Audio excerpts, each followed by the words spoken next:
Hello, I am Alessandra Asciutti and I would like to introduce you my co-authors, Pablo Barros, Ana Tanesca, and Francisco Cruz. In the next few minutes, they're gonna present our work, Moody Learners, explaining competitive behavior of reinforcement learning agents. Hi, my name is Francisco. I'm going to show you the first part of our presentation, which consists of a brief introduction, the motivation of this work, how to estimate a confidence metric, and the research question addressed at the end. Well, in this work we deal with competitive agents, therefore in reinforcement learning scenarios, using these kind of agents, the reward is not really only affected by the environment itself, but also by other agents' actions. Additionally, in markup decision processes, key values contain all the information needed in order to make a decision and take an action. Nevertheless, they do not really reflect all the temporal relation between those actions. For instance, if we take a game scenario, in that context an agent may have a winning or losing streak. This streak may affect the agent's mood and in turn the decisions taken. Therefore, we propose the Moody framework in order to estimate the agent's mood using the key values to compute a confidence metric. And this confidence metric is used then later to feed a neural pleasure arousal model in order to estimate this mood. We have performed experiments using the Chef's Hat game. This is a cardboard game which can be played by both humans and robots. Well, this work is in the area of explainable artificial intelligence, which has been widely investigated lately. It does allow to better understand intelligent agents' behavior. However, in continuous or large environment, it's not always feasible to obtain explanation without performing an extensive manual observations. Additionally, as pointed out, in competitive scenarios, opponents' actions matter, which make it even harder while playing. Particularly in reinforcement learning scenarios, state-based explanations have been mostly used. This is an agent explaining its behavior based on particular features from a given input or state. But less effort has been done in goal-driven explanation. This is agent explaining their behavior based on the contribution that each action makes to successfully finish an intended task. So in these works, explanations are obtained from the agent's knowledge of situation, that is from the key values. From them we compute a probability of success, which we use here as a confidence metric. Okay, even though the confidence metric is already a useful parameter to know how confident an agent is in a particular moment, it doesn't actually say directly the temporal correlation of actions, and therefore it cannot be used directly as a mood estimation. Well, as mentioned, we compute the probability of success used in this work as a confidence. So we compute it directly from the key values. Roughly speaking, the key values in an episodic reinforcement learning problem can be computed as the reward received times the discount factor to the power of n. That means, in other words, that the times the discount factor has been applied times the reward received at the final state. Okay, so this is a simplification obtained from the temporal difference equations, which actually doesn't include all the parameters. However, it gives a simple estimation of the key values, and this estimation is relevant in this context because from here we can solve n. It's useful to have an estimation of the distance in terms of the time steps to the final reward. This distance is the key to the probability of success, which is basically computed using a fixed logarithmic transformation. Okay, this logarithmic transformation is done by dividing n, the distance, by 2 times the gamma base logarithmic of 10 plus 1.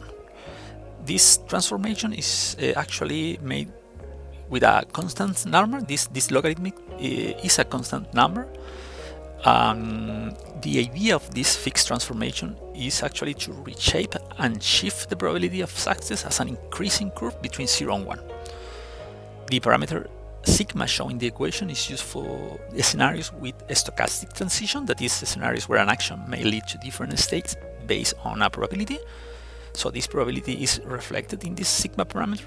Well, at the end, the last equation shows the probability of success with the value of n, the distance, replaced directly by the previous equation shown before.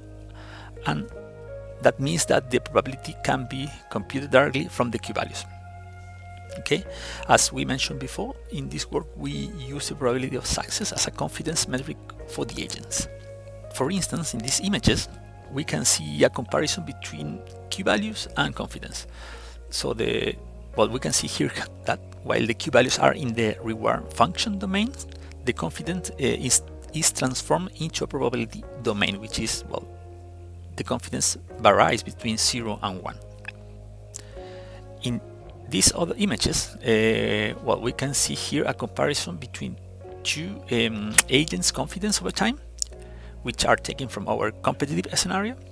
First, we have a deep Q-learning agent, which is indefinitely the winner, and a PPO agent.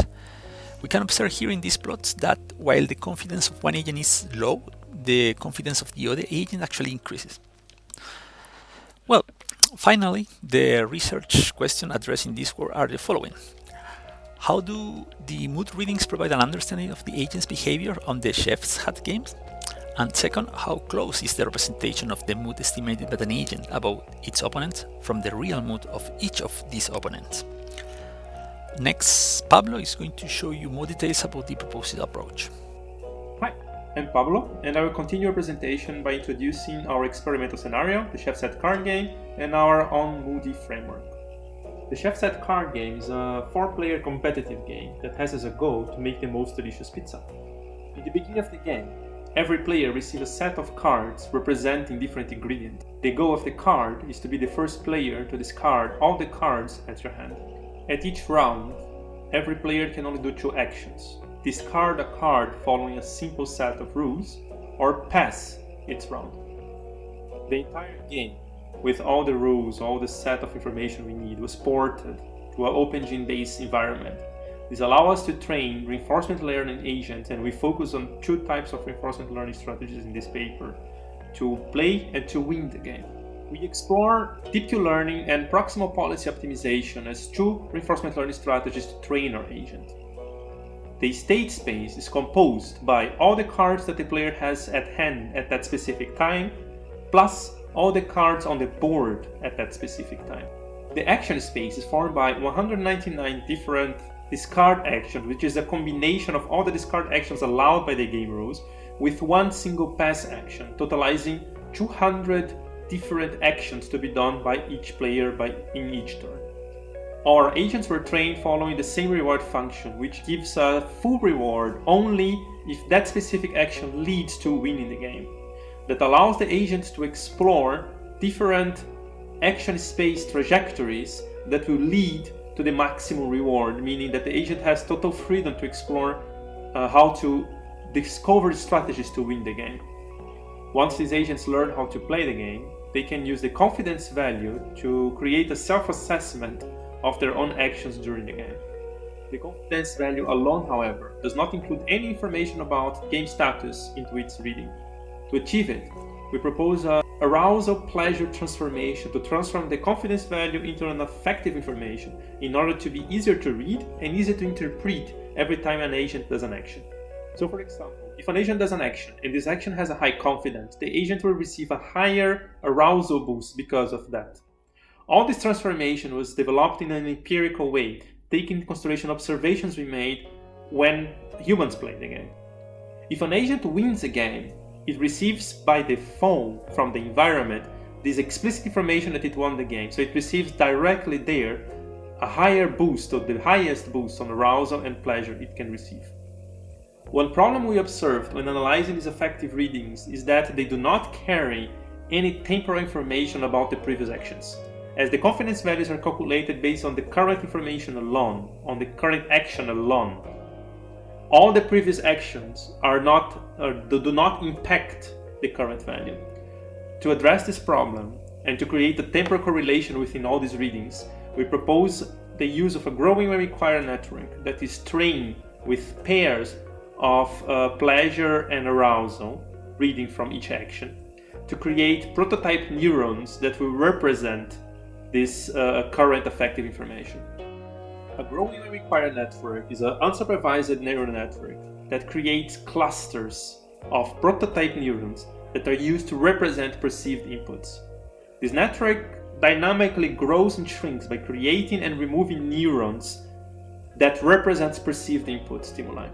Receiving a pair of arousal and pleasure for every action, the network can identify if it can represent that pair with the neurons it has already created. If not, it creates a new neuron to represent this pair. If after epochs and epochs of training and actions, the network realizes that there are neurons inside of its neural representation that are not activated often, meaning they do not represent the recently perceived input stimuli, these neurons are removed. That means that every neuron inside the network represents the recently perceived arousal pleasure pair coming from the agent. So, by reading all the neurons and averaging the read of all the neurons of the network at every time step, we can see how until that time step the network evolution of neurons was. And by reading this per time step, we can create an aggregated arousal and pleasure reading of the agent over the entire gameplay. Besides calculating its own mood, each agent can use the same processing pipeline to create an estimated mood of all the three other agents it's playing against, creating then a full holistic representation of how the performance of the game is based on the agent's own assessment. For every action an opponent does, the agent uses the action itself, the card the opponent discarded, the current cards on the game, the amount of cards the opponent has at hand, to calculate an estimated confidence of that action. So the agent uses its own understanding of the game, its own knowledge about the game, to evaluate the impact of the opponent's action on the game. Using this estimated confidence, the agent creates an estimated arousal and pleasure value, which is then used to train a single self-organizing network, a single growing numerical network that represents the estimated mood for that agent.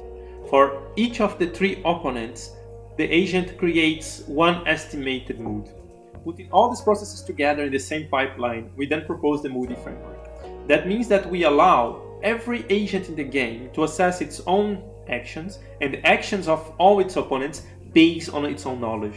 By transforming this information into an affective state, which is easy to read by humans, we are able to understand how the game performance is going, why the game happens, based on an agent's optic. Hi, I'm Anna, and I will talk about the last part of our paper, which covers the experiments that we did in order to address our research questions and the results that we obtained from them. Our two research questions were: 1. How does the mood explain the agent's behavior during the game? And 2. How close is the agent's estimated mood about its opponents to the actual real mood that the opponents experience in-game? To address these questions, we propose the following two experiments. Experiment 1, which compares the two metrics of confidence and mood and sees how they both describe the agent's behavior in-game, and Experiment 2, which then looks into the differences between the self-estimated mood and the estimated mood of others. Our first experiment aims to demonstrate the capabilities of our Moody framework when describing the behavior of an agent during its decision-making process in the Chef's Hat game. To do this, we run 10 games of the Chef's Hat, where we are facing 2 dummy random agents versus 1 DQL and 1 PPO agent. During the games, we are collecting the confidence and the mood values of the DQL and PPO agent, and we look into how well they describe the agent's behaviors during the games, as well as during some of the critical points, such as winning a game. Our second experiment, instead, wants to evaluate how well an agent can estimate the performance of another agent in the game. To do so, this time we run 100 games of the Chef's Hat, where we are facing 2 DQL and 2 PPO agents against each other. For each of these games, we collect the confidence and mood values from all 4 of the agents, as well as the estimated mood and confidence for all of the agent's opponents. At the end, we'll calculate a correlation between each of the confidence and mood values and their estimated values from the opponents. This figure depicts one game that was won by the DQL agent. Here we can see the confidence and the mood metrics for both of the agents, that is the DQL and the PPO, during that game. It is interesting to note the differences in the approach by the two learning strategies. The DQL has a more conservative strategy, and it is one where the only high reward is given at the end of the game. The PPO agent learns to give higher rewards for the actions that take place in the beginning of a game, when compared to the ones that take place at the end of the game. On this figure, we can see the confidence and the mood metrics plotted. On the left, we see the confidence values, and on the right, the mood. However, if we wish to observe this by looking at the figures, the confidence metric doesn't provide us with this opportunity. In fact, looking at the figures on the left, we can see that we only have spikes for the high rewards given by the confidence metric and not much else. Just from looking at the figures, it's not super easy to tell which is the agent that won the game. On the other hand, if we look into the figures for the mood, we have a bit of a clearer image. Here we can see that in the first two games, which the DQL agent won, there is quite a clear difference between the mood of the DQL agent and the mood of the PPO. Then, as DQL starts losing and PPO begins a winning streak, there is an inversion. PPO's mood starts to grow, whereas DQL's arousal and valence drops. This trend is interrupted for a brief moment towards the end of the 10 games, where DQL wins one more game. Here, PPO agent has a drop in its mood as the winning streak is interrupted, and the DQL agent gets a huge boost, since it was in a place of a very low mood. Then, since the DQL agent doesn't win any more game, its mood keeps on decreasing and the PPO agent rises. If we want to give each agent their own closed-world representation of the chef's hat game, it is crucial that their estimated mood about their opponents are accurate. Of course, considering that the two learning strategies differ from each other, it's clear that the estimation of the opponent's actions and mood will differ.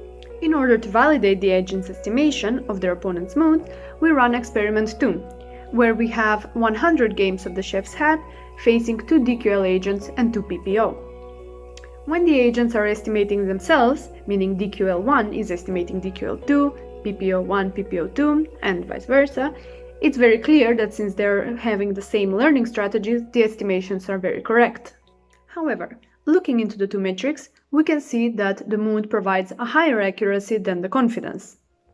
This is due to the fact that in the beginning of a match, there is a lot of noise when it comes to estimations. Due to the noise in the estimations in the beginning of the match, we can see many different readings for the confidence as well as many different estimations. However, the prototype neurons of the growing when required network smooth out these differences by directing all of the outputs into a single BMU representation. Table 1 confirms this finding about the differences between estimating a confidence and estimating the mood. In particular, this can be seen in the DQL agents. Their estimation about each other's confidence ranges around 80% of accuracy. However, looking into the estimation for the mood, this increases and reaches nearly 90%. This difference is not noticeable with the PPO agent instead. Understandably, there are lower correlations between the DQL and the PPO agents. However, even here we can notice a small difference between the estimated mood and the estimated confidence. The correlation results for the estimated confidence range between 10 and 15% of accuracy, whereas for the mood, this is increased between 15 and 20. This is due to the same principle of the growing when required network smoothing out the differences. Finally, let's talk about why these estimations matter. When we are analyzing the mood and estimated mood of a single agent, we receive an insight into how each of the agents is performing during one game at the action selection time. Giving to each of the agents the capability of measuring not only the impact of their own actions, but also the estimation of other agents' actions, allows them to have a complete understanding of the game scenario. This provides the agent with an important tool that, although not explored in this work, would allow them to interpret any other agent's actions and take this into consideration when performing their own. In this paper, we introduce the Moody framework to explain the behavior of reinforcement learning agents in a competitive game scenario. We demonstrate, in the Chef's Hat card game, that the Moody framework provides a much richer explanation of the agent's performances than the introspective-based confidences. In general, we see this work as the basis for the integration of intrinsic aware agents in competitive reinforcement learning scenarios. We envision integrating the mood readings into the action selection process. This way, the performance of the agents will be also modulated by its own understanding of the opponent's performance. Last, in the future we will integrate also personality traits in the agent's mood to create unique social relations. Thank you for your attention, and please contact us for any question.